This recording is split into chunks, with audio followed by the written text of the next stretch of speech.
You've been out and about practicing your map reading in areas you know. However, if you want to know what to do when you're going to explore a new area, stay tuned.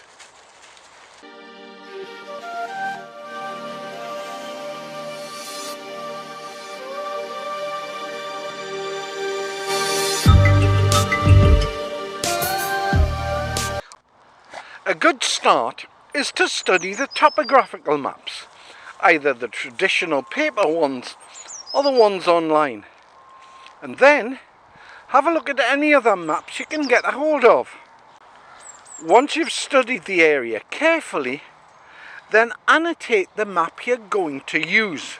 It doesn't matter what you put on the map, because after all it's yours and you can do what you like with it. And if it's coated, you can clean it afterwards. It doesn't really matter what you mark on your map, but I would suggest start and end points, and also attack or waymarker points. Points where you can find out accurately where you are on the map. Once you've done all your preparation and got your kit together, the final thing before you set off is to make a note of where you're going, when you're going to get back, and to pass it on to someone responsible.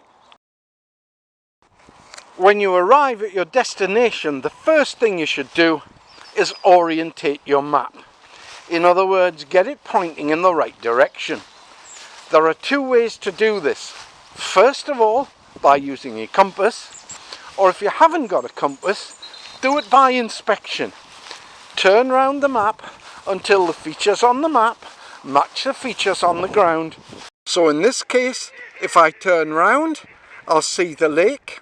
If I look straight ahead, I shall see the rising ground.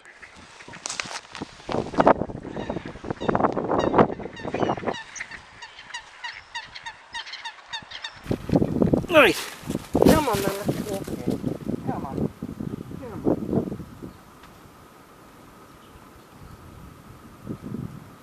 To orientate by compass, first of all, set the grid magnetic angle. Then, put the side of the compass against a north-south line and revolve the map and the compass together until the red is in the shed. Now you have the map correctly orientated. While you're moving through the countryside, it is a good idea to keep the map orientated to the ground at all times, even if the writing's the wrong way round or going top to bottom or even bottom to top.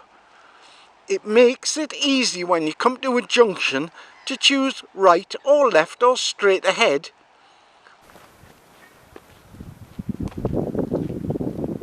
Use pacings and timings to measure the distance from one attack or marker point to the next.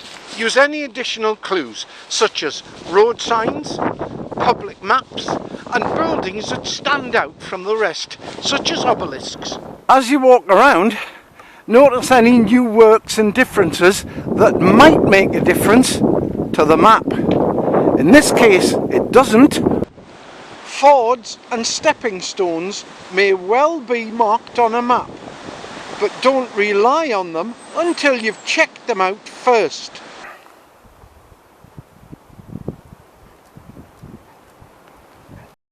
Pay attention to the contours on your map.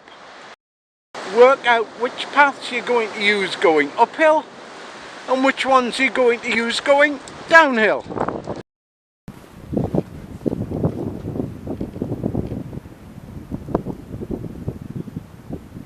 Even small footbridges are shown on most maps, and these make a good reference point, a good check waypoint to establish exactly where you are.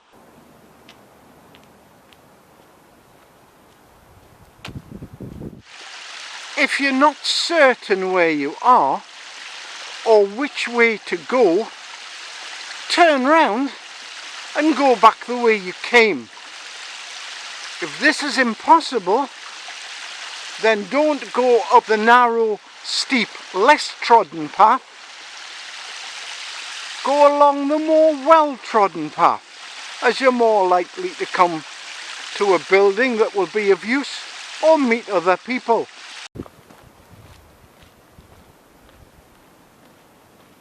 Every so often, turn round, look back and see where you've come from, so if you have to return that way, you've some idea of where you are.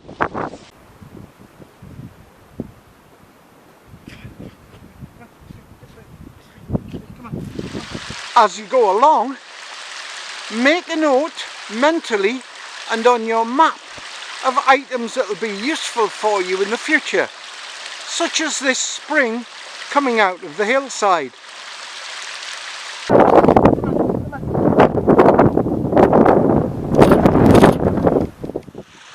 Take some photographs of places that will lead you to the location for the spring or other object of interest you've just discovered.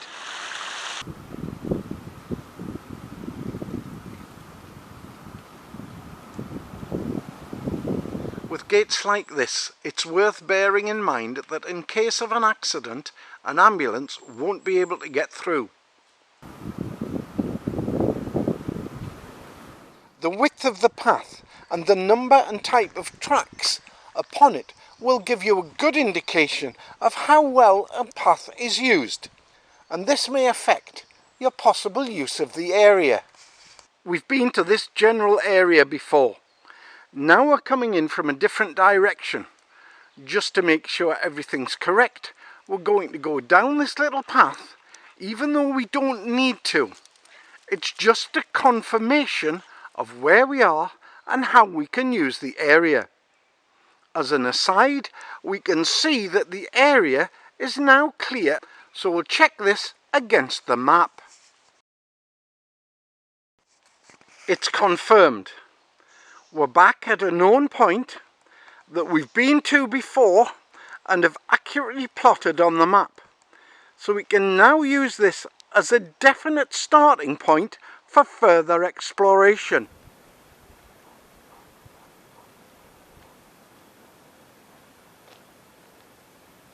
Use all the clues you have, including an altitude app on your mobile phone.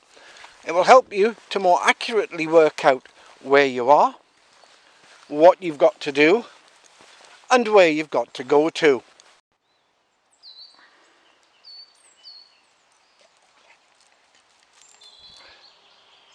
There are lots of paths here, and it's easy to get lost, unless of course you use a handrail. In this case, the edge of the woods and the path that follows beside the fence. Monty and I have been out here 3 or 4 times checking out the area. We hope you've enjoyed coming along with us. So please like, comment and subscribe. Remember, get out there, get training. You know it makes sense, it will serve you well.